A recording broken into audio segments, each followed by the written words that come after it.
Welcome to Transformation with Martine. Martine Emmons is a transformational life coach who broke free from childhood abuse, sexual trauma, and overcame cancer to become a powerful force of healing and hope for others. Martine describes traumatic events as fierce emotional tsunamis. They can leave impending doom and destructive tidal waves of emotions that hit you when you least expect it. Martine helps her clients dive into the depths of their trauma and pain as she stands fiercely advocating for them to shine a light on those experiences and find the lesson in the pain.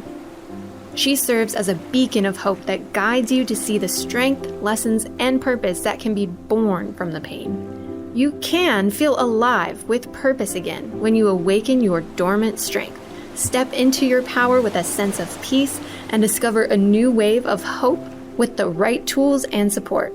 Martine and her guests are here shining their lights today through empowering stories of hardship and transformation to inspire you to find hope and to see that there is a beautiful blue ocean of serenity, happiness, and fulfillment in your future. Transformation with Martine starts now.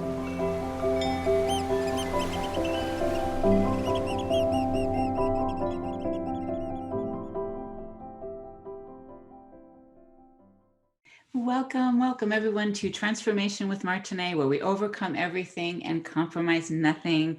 I'm so excited to be back with my amazing guest. My show, for everyone who doesn't know, it's about hope. Myself and my guests, we are all proof that you can get back from anything, absolutely anything. Us humans are resilient. And also, for those of you who don't know, my show is every second and fourth Fridays of the month at 10 a.m. Pacific, 1 p.m. Eastern, and the rest you can figure out. So without further ado, I want to introduce my guest, and her last name, I will mess it up, but we've already talked about that. Olivera Milojkovic. Oh, will you please introduce yourself properly? Hello, I am very, very grateful to be here. If I can be a source of hope for anyone, I'm available. I'm just a regular person who had an experience. I've overcome certain things, and I hope that my words can reach others who are looking to overcome whatever they need to overcome. I love that. That's beautiful. So before we get into your story, and it's a good one, what is your life like today? My life today, I can talk about external and internal. Okay, whatever comes to your mind, whatever feels right. Today I live in Hawaii, but that's only external. I think the most important part is the internal part. Right. I live with a sense of ease, hope, freedom, peace. There's a lot of peace in my life, no matter what life brings. That's where I am today. That's what I live from. I'm in gratitude to everything that comes my way, the good, the bad, in between. There's really no difference what happens. I know how to go about life in a different way today. I love it. Do you think your surroundings has anything to do with that? Or just I've been to Kauai 3 times, and I just felt absolute like magnificence in my heart and my soul. Do you think that has anything to do with it, or is that all internal? It's all internal. Okay. It's all internal. Okay. All right. So you're an author, you're a life coach, you're creative. And one of the things that we talked about recently was how you always felt your whole life like something was off. Can you talk about that a little bit? I can. So ever since I can remember, there was a sense of something's not quite right. Like something's missing or something's off. Those are the feelings, or that's the only way I can describe. So something just wasn't right. And as I grew and went through life, didn't matter what situation I was in, that always followed me. So I always tried to fit in because I thought, oh, I must not just fit in right. Like, a square in a circle kind of feeling. Right. And that feeling grew, that little irritation, that not quite rightness, it grew and grew as I got older. Right. Yes. So that followed me all through everything. Yeah. I think a lot of us who are more the creative type, those that are maybe a little bit more in touch with their soul, maybe, I don't know if that's the right word, don't always fit in, but at least me, I know I always wanted to belong. I always wanted to be a part of. I was a major people pleaser, still am to a certain extent. But I knew I wasn't like them, or what, however you would say that. It was just very different feeling inside. And as a kid, being hurt as I was, I always found myself kind of wanting to hide, wanted people to love me and belong to something, but at the same time wanting to hide. And I always saw, there's almost like I consider it like a light that was in a cave, like this, just a little bit of light that was coming through. I knew it was going to be okay, but things were just off. So I get what you're saying. Yeah, I'm just feeling back when trying to connect to that old me. Yeah. I was also very, very shy, extremely shy, insecure. I was also a people pleaser. I think we all have this in common, the people who are like that. Yeah, people pleasing it's like a mission. If I can only just do this right and make this person happy, or do what they want the right way, then I won't feel this feeling anymore. Then I'll fit in. Then everything will be fine. As it turns out, that's not the way. I mean, that is the way, because through suffering, you can get to the same place. Suffering is a way, to break through. So I understand that. And it's like, at least what I hear from that is like, you got to go through it to get the other side. You have to feel what's going on. Yet,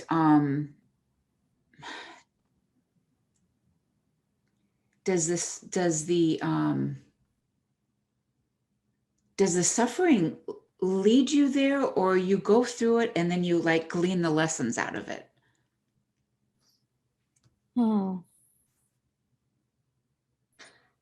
I would say suffering happens. It's not something you do.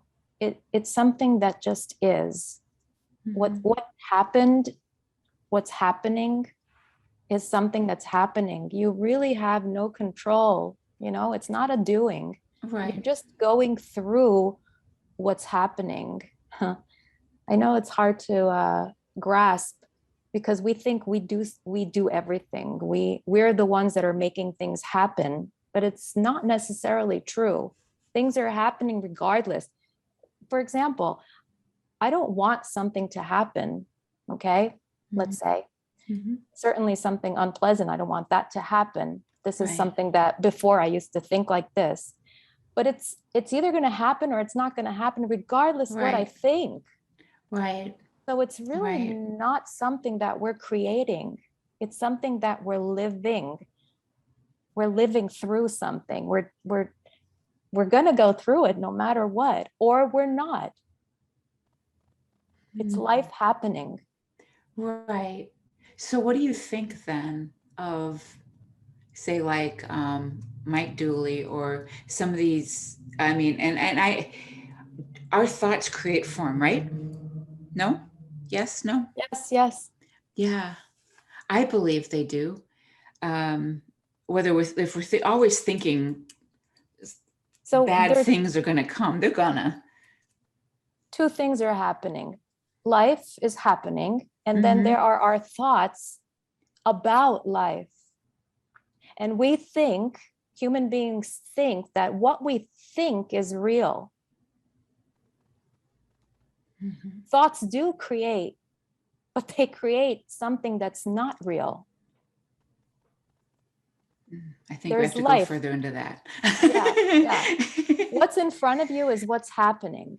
That's wholeness. Right. That's right now, right here, God, spirit, this, whatever is in front of you, the good, the bad, what we label good or bad. Mm-hmm. But our thoughts about it is like what we put on top of wholeness. So what are we actually creating? We're creating a whole new world that's not real. We create the world that's not real. The world, I'm in front of you right now. Mm-hmm. That's what's happening. Mm-hmm. My thoughts about it is not what's happening. Right. Yeah. Yeah, So, it gets tricky and confusing, but I do understand what you're saying.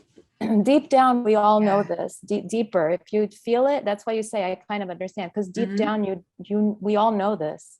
Mm-hmm. We're just superimposing on life. The I, the ego, superimposes because that's how it exists. And those are the stories that we tell ourselves, and this is where we live from until we don't. Mm-hmm. When the story drops, everything that went with the story drops. Right. All the pain, all the suffering, all the thoughts that created the pain and suffering. Right. Pain can only happen once. Every time after that, my thinking about it keeps it alive. Right. I mean, we keep things going much longer than they need to. And how often do we, just in the course of the day, create all these scenes in our heads Years of what's going to happen? Mm-hmm. People spend years and years because you're thinking all the time. And when you're not aware of this, that's what I used to do that all the time. We all do until we don't. Right. So and that's what freedom is. Right. Right. So, yeah, I know my husband and I have talked about that a lot. Like, he's like, so, say a situation with, like, we're going to meet up with his parents or something. Well, I believe it's going to go like this. And he'll, like, he's like, this is how it's going to happen. I'm like, you don't know that's how it's going to happen. You don't know like, yeah, he like creates these like kind of fights or battles, before it even happens, or, and I mean, and I do too. I'm getting better at not doing that because it very rarely pans out the way I think it's going to anyway. And in that time, I've caused a lot of suffering. Yes. You just said the way I think. So expectations is something that's also tied to that. Yeah. Us humans, right? Us humans. So we're going to go to break soon, but I know one of the things that you said to me, and it's been in my head since we talked most recently, think below the neck. I love that. And I actually said that to my husband. He's like, what does that mean? And then I explained, at least in what I grasp it to be. And then I said it to my 22-year-old daughter, and she was something like more of a, well, probably not appropriately to say kind of thinking. And I'm like, it's your intuition. It's your gut. Think with your heart. Yes. Yeah. So how I'm learning to think more here, because the heart wants the love. The heart wants to do good. The brain, of course, is trying to keep us safe. Do you anymore have a battle, or are you always right here? I can have a battle if something knocks me off my center in the moment. But the more important thing is, do you have a way back home? Doesn't matter if it knocks you. It's, do you have a tool or something or a center that you come back to? So are you talking about grounding, or whatever you want to call it? Whatever you want to call it, Godhead, people call it, or a center, a spirit, an inner, or something, some kind of anchor. And I don't mean that in a bounding way. It's it's a home. Like below the neck, like I say, it's something Yeah. that's not external that you come home to, and that guides you. Right. Okay. You All can't right. get lost Yeah. anymore. Right. It's remembering that. And sometimes you're in this state that's hard to remember that. So Awareness, yeah. just awareness Yeah. about that will bring you back. Awareness alone is very powerful. Yes, it is. This Yes. conversation, when people hear it, they'll, oh, I have something that I can come home to, and we can talk about how. Right. Okay. So we're going to take a break. And when we come back, we'll talk more about that awareness, coming back to center, always being able to keep that awareness there at the forefront of our minds to be able to come back. But before we do, where can people reach you? I don't have many platforms, but I do have Instagram. Olivera 11 star is the name, or just Olivera Milojkovic on Facebook. Awesome. Okay. When we return, we will be returning soon. Thank you, everyone.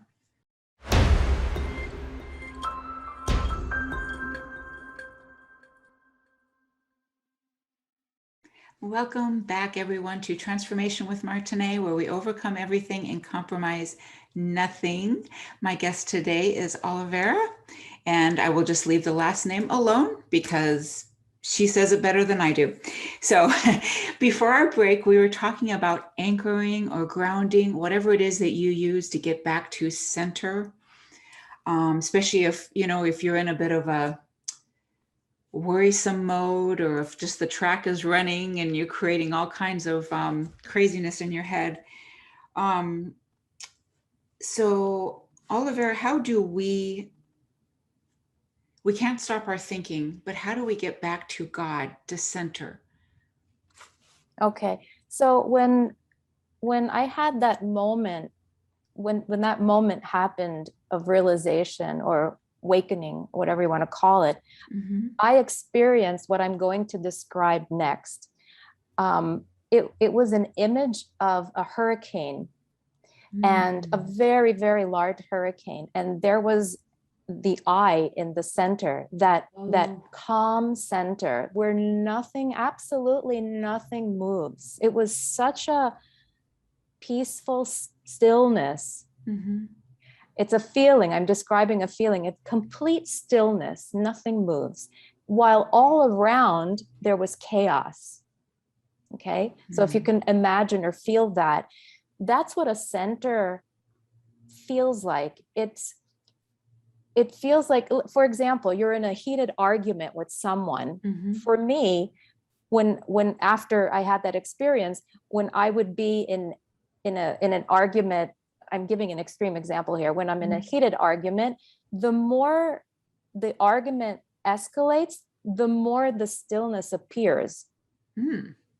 Or we can give another example, like when an athlete is in the zone or focused. Those are other examples of the center, what it feels like. So you have an awareness of what's going on around you. Everything can be turning, and chaos can be all around, whatever chaos is for you. But there is a stillness, and that stillness is what we are. It's what we are, all of us. It's what we're made of. That's God. It's stillness, unmovable awareness. There's such beauty there. There's clarity and such clarity in stillness, while at the same time, tremendous movement is going on around you. So life is happening. There are mothers and husbands and kids and errands and work and rent. And so all of life is happening, illness, whatever you can think of, and good things too. So everything's twirling around, and then there's a nothingness that's full of love and beauty. And these are not two exclusive things. It's one thing. It's hard to describe in words. I don't want it to come across as a separate. It's not separate. It's one thing. but this is what it feels like. So Okay. when you can come in contact with this stillness in yourself, and there are hundreds of methods and ways in the world to do that, meditation, prayer, anything that, I did a walking meditation. That's what stilled my mind. Yeah. And when I say stilled my mind, that doesn't mean my mind stopped making thoughts. That means that I was centered while the thoughts were twirling around. So I was walking 16 miles a day when I was at my worst suffering. So I was walking. The more I walked, the more this happened. So the thoughts were just there. They became a kind of a background. It's not like I ignore them. And again, I don't want people to think that you dismiss or you ignore, or because when you do that, they'll just come at you more. Right. Center is all encompassing. So it includes everything. That means everything. All the good, the bad, and the in-between. So when you're anchored in that stillness, you can deal with anything. Literally anything can come your way. As a human being, we don't want the bad things to happen, but as a centered being, anything can come your way and you can handle it. It makes me think, and it's not, well, it just makes me think of, I remember my mom passed away in 2014, but her and her sister, they never got along. And I remember one day my aunt went off on this absolute tyrant, nasty, horrible stuff, and really to my dad. And he was just calm. And the more calm he was, the more mad she got. And then he just said, well, thank you very much, Marge. All right, those are your words. All right, got it. And it was like he won, like, the whole argument or all this stuff, because she was so mad.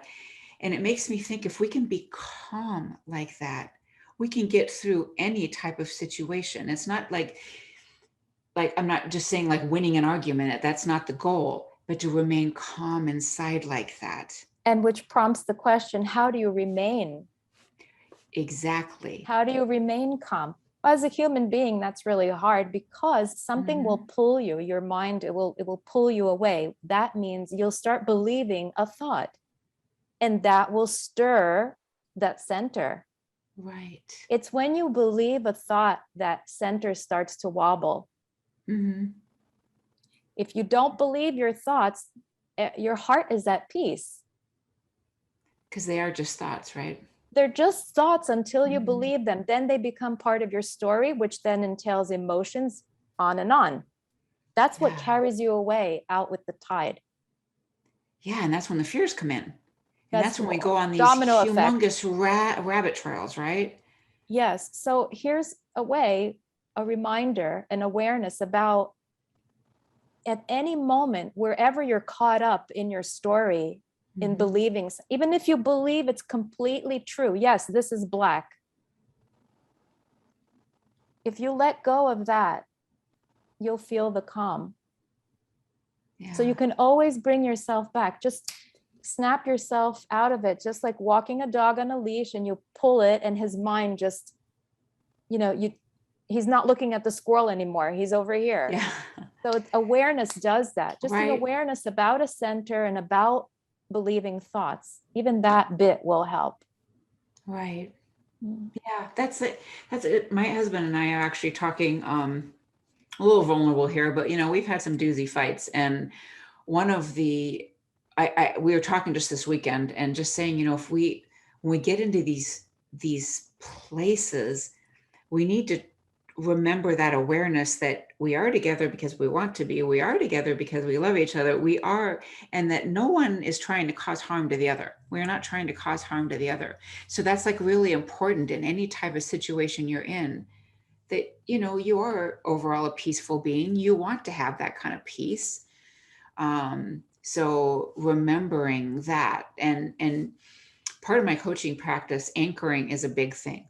Like I will ask my clients to think of something that can remember, say something we uncovered, or something like, oh yes, to create, like it might be for me, like a lighthouse is peace to me. It's hope for me. If you can create something to see in your mind, almost like you in the eye of the storm, remember something there. Do you think that's good? Do you remember what you saw when you need to get back? Or I mean, that hurricane, that symbolic, chaotic and stillness, that lives in me. It's who I am. It's what I am.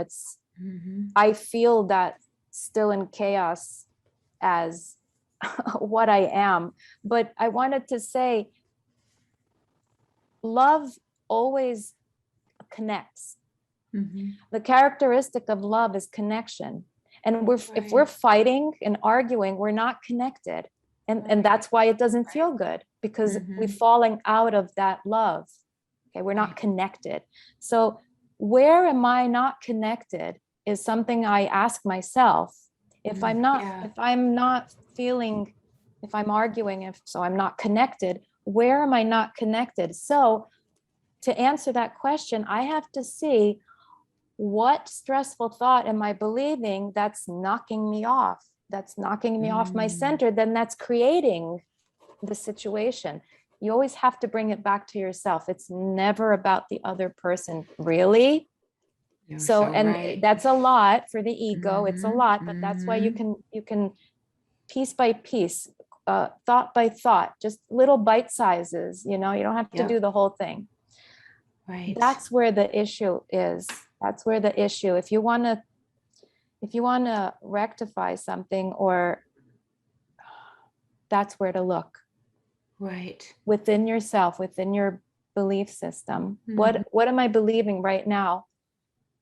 What thought am I believing about this other person, which is not the other person? It's just the thought about the other person. That's where the problem is. That's where your solution is. In you, you have the power. You don't have the power over there. He or she is the power for them. You're the power for you, and your thoughts. And so that's where I would point to. Turn the finger around. That was a pivotal moment in my life, when the pointed finger turned around at me. Yeah. I can't remember what, he's pretty well known, but I can't remember his name, but something like, when you're pointing, something like that, they're pointing now, there's three back at you, I remember something like that. Yeah. And that is true. But I fully own it. I'm guilty of it. We all do it. We all do it as humans. It's just human nature. Yep. Until it's not anymore, until you have more awareness, that then you understand and know more. And then you don't do these things as much. And then if you keep going on, it just becomes automatic, and you love the whole world, even your enemies. Yes. You can reach that point. Well, I look forward to it, because I am myself much better about owning things these days of what I do, but I have work to do still. I fully admit it, especially in my marriage. That is a place that I fully admit that I need to just take ownership for myself, and remember when something's coming at me, or he's hurting, or whatever the case is, I just have to remember that, well, whatever he's coming at me with, that's him. And whatever I'm putting out, that's me. And I've got to own it. Right. And things that people say about us, let's say you're in an argument and they will say something about us, you can look at that too. There might be truth in that, be fair. Doesn't matter whether it came out of his mouth or her mouth. You can always see if there's a truth for you in that. Be loving to yourself. Yeah, there could be some great evidence there of something that you haven't seen. I do it all the time till this day. I want to see all the pieces of me. I want to reconcile everything that's out there that I've left. Is there anything else left of me out there that I need to reconcile? I'm hungry for it. Yep. You know, my coach, she's been my coach for years now. And she said at one point, this was years ago in a training, and she says, I want to be put on the table naked, cut out anything in me that is, I want to fix it That's the all the road to parts of me. freedom. Yep. Yep. There's no other way you can be free. You can Mhm. feel like, oh, life is good to live Right. until you do the work on yourself, not on Right. the other. Exactly. Which Right. we want to. We think that's much easier. Let's just fix him. Oh, we're absolutely sure about them, Oh yeah. but Yeah. this is where it is. This is exactly where it is. Okay. So we are going to take a break and we'll come back with the more amazing things. What I'd like to do is get to your awakening story, if that's okay with you. That's fine. I love it. All right. We'll be right back. Thank you, everyone.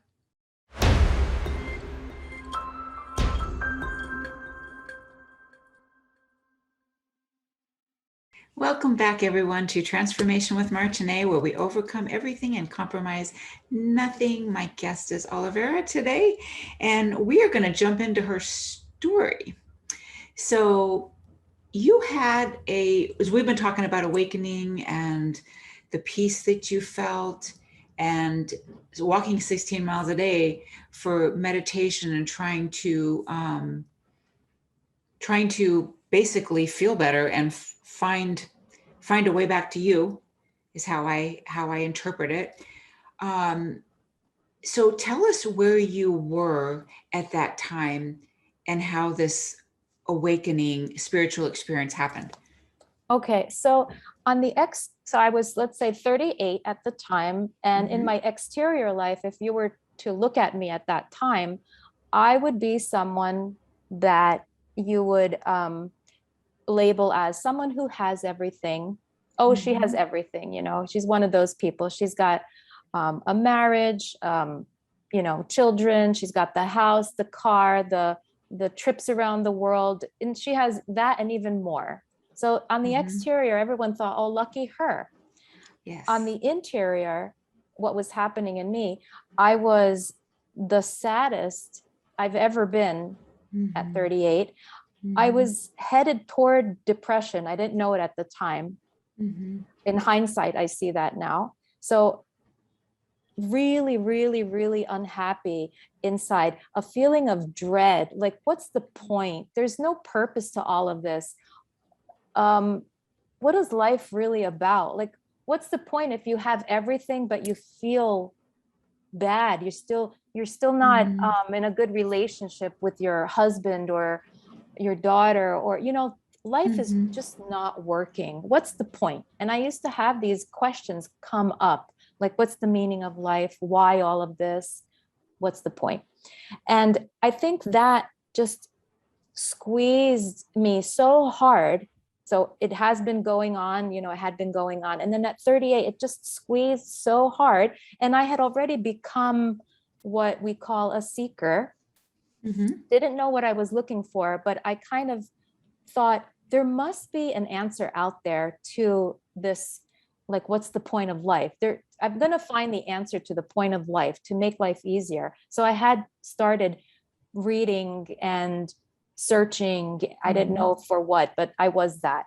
So at 38, one morning, I just came down like I usually did, got a cup of coffee, sat at my kitchen counter, and there was an experience that it can't be described, and I'll do my best to describe it in words. Mhm. But what happened in that moment is all the sadness, the dread, the fear, the confusion, the people pleasing, the shyness, all those things just vanished. Literally, they never even existed. And in its Mhm. place, what was left was a peace that I didn't know existed, a stillness, a freedom, a strength, inner strength, um, such an all-encompassing kind of everything's going to be okay, and Mhm. everything is okay. So those are some words that can describe that feeling.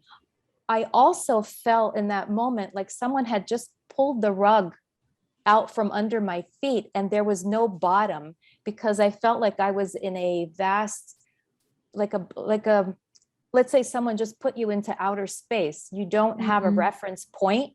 So in like what seemed like a split second, it was actually a timeless moment. I felt like I was nowhere and no one, and I didn't exist. That was the feeling. Like I was the vast black nothingness, but it wasn't dark or black per se. It was a beautiful, all-encompassing kind of feeling. So my little Olivera human fragile self felt fear in a split second. I felt what we call fear, but I wasn't afraid. It was very strange. So I was in this little bubble of all these feelings.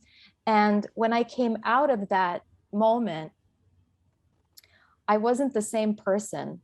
I literally was not the old me anymore, because all of those traits, those people-pleasing, shyness, confusion, that wasn't there. So I didn't know who I was coming out of that, because there was no me anymore. The I disappeared. The Olivera disappeared. She was still there. I was still in the middle of, smack dab in the middle of my life. I was a daughter, a mother, a wife, co-owner of a business, right in the middle of, I had church functions. And so I came out of this kind of a sense of not knowing who I was, but never felt better in my entire life. So there appeared to be like two me's. Right. So I just described something to you that that was the initial moment. And then it took years for me to embody and encompass the knowledge, the information that I understood in that moment about life, about how to make relationships work. Everything had become clear, but I had to step into those shoes now. I had to actually physically live what I already knew was going to be. I already knew I was going to divorce in that moment when coming out of that bubble. It was clear as day. And when I say that, and why I say that example, is because in hindsight, I knew in my heart that I couldn't stay in that marriage. But because I was this other person before, that other person could have never divorced. It was not possible for that personality to do that thing. Only this person could actually say the words, I want a divorce. That other person could not do that, because I didn't have any of the personality traits that my other self, my former self, had, which prevented me from doing. And I'm just giving one example here. You can multiply this on all levels of my life now, with all relationships, just to give you a vastness of everything changed because of who I was then. There was such a strength in me. But again, I had to step into those shoes. The strength was there, but it in that one moment, there was all that strength was there. It was like having the biggest download possible. But bits by bits were able to be done after. I couldn't do everything all at once, but they were being done. The divorce did happen. My move across the country did happen. My parents moving out of our house, we lived in a mother-daughter kind of situation, that happened. I left my family, that happened. That other person never in a million trillion years could do that. So it brought about a lot of change. Did it? I mean, what comes to my mind, and it's not an experience that I've had, but more like a read about, is it almost like kind of like a near death, like seeing something completely different? Not a near death, a death. Yeah. It's I a guess death. that, It's a death. You die And all spiritual seeking is you're seeking your own death, not physical death, not physical death, the not you, all the things that you are not, all the, you know, if you look at why you're a people pleaser, if you look deeper, you can see that that's not who you are. That's self-work, self-realization. If you work on yourself, you can see that. Yeah, and like everything that's been put on us too, right? Yes, all the conditioning and the patterns and the generational patterning. Yep. So all that self-work, or whatever you want to call it, or however people do it these days, that's a good thing, because that's not you. I mean, it is you, but it's not you. You're so much more than that. Right. Not the true you. So it's like when you came out of this, per se, did you almost like kind of see your old self, but felt empowered some other way? For a while, for a time, I was living what I felt like was two me's. I completely felt and heard all the thoughts of this old self, you know, and I felt what that felt like from over here. And I felt this too. It was like a split personality. Maybe someone would diagnose me as a split personality. All right. I had to come into the other, gosh, any word I use here, I don't want it to be misunderstood, but I had to come into my original self. I didn't know how the original functioned. I didn't know what it was like to live in the world without fear or without being a people pleaser. How do you live in the world without pleasing everybody? How do you live in the world without your shyness? How do you live in the world without being confused and with knowing exactly what you want and doing it? How does that live? What does that look like? How do you do that? Literally, I did not know. It was like, I felt like I was a baby, let's say I was a 2-year-old. That's what I felt like. And I had just literally learned how to walk. And it was amazing. Oh my gosh, all this freedom. Like I could go wherever I want. Yeah. That's what it felt like inside, this other me, this original me that wasn't tainted, it wasn't conditioned, it wasn't patterned. Yeah. I learned, I understood. When I say I learned, it didn't come from here. You just have a knowing. When you are not living from your conditioned pattern self anymore, there's so much energy available. We mostly feel lethargic or tired, or you know, all those, we feel that because of all the layers. I even wrote it in my book. I wrote that I felt like it was in the middle of summer and I was wearing 100 winter coats. That's what conditioning felt like to me. I was suffering. I couldn't breathe anymore. You know, a friend even asked me, she went like this, "Are you breathing?" Before me. Yeah. Because she didn't sense any life from me. She's an empath. She didn't sense any life. That's how far the suffering had gone. And we all of us that are suffering, we're all suffering because we're all conditioned. There comes a point, there comes like a breaking point. And that's why I say suffering can bring you out of suffering, because that is a way. It happened to me. It happened to others. So suffering is not a bad thing. I mean, we don't like it. It doesn't feel good, but suffering breaks us through and we get to our freedom, which was always there. We just couldn't, from all the stuff, we couldn't be it or see it or live it. It's there. There's, we need to go to break in a moment, but there's a skit that my master coach, who I got my master coach certification through, he's pretty phenomenal. He does kind of a skit where he just puts on, like, he's wearing like regular clothes, and then he'll put on like a jumpsuit.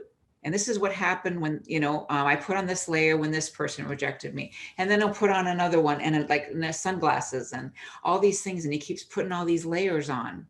Yeah. you know, with each thing that happened in his life. And that we do that. It's like all these things come at us, what it's childhood, all these things come on at us, like a little kid, like we cheer them on, like, all right, come on, let's keep walking, that's good, like, go go go. We don't cheer ourselves on. It's just all this stuff that's happened, and we feel Yeah. like we're never going to make it, That's you it. know, because of all these things. So when we come back, I would love to talk about how you reached that point where you stepped into the new person, or your original self, and what happened from there. All right. Thank you, everyone. We'll be back soon.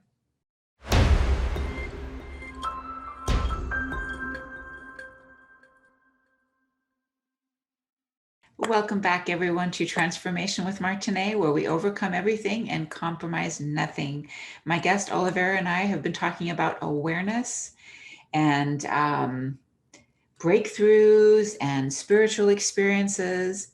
And now we were going to talk about when we do get this awareness, stepping into that awareness and becoming who we are. Right. So we were saying how we're literally layered upon layered upon layered upon our entire life. And this is normal. This is just the human experience. If you're a fruit tree, you're going to have fruit. You know, if you're a human, you're going to have conditioning and experiences. Sure. That's just how it is. So the way that I see life is, you know, you come into this life, you have these experiences. It's absolutely normal to become someone who you think you are. You think you're supposed to be this person, you're trying to figure out who you are, and then you kind of say, oh, I know who I am, and then you become this person. This is how we all live life.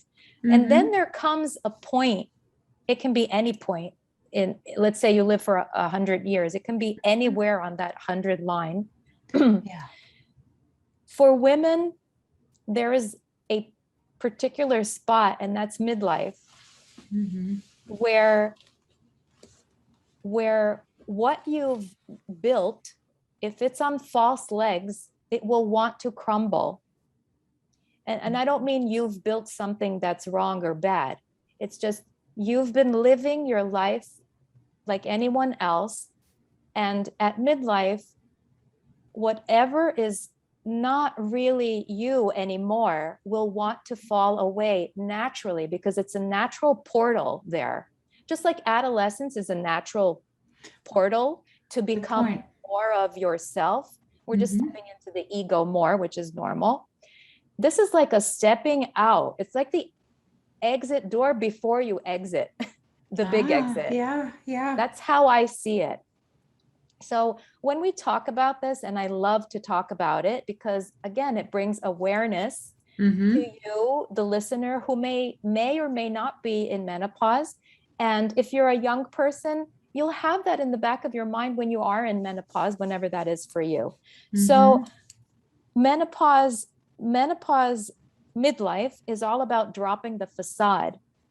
You're going to start feeling like, you know, you're going to start having these feelings. You're going to start questioning your life.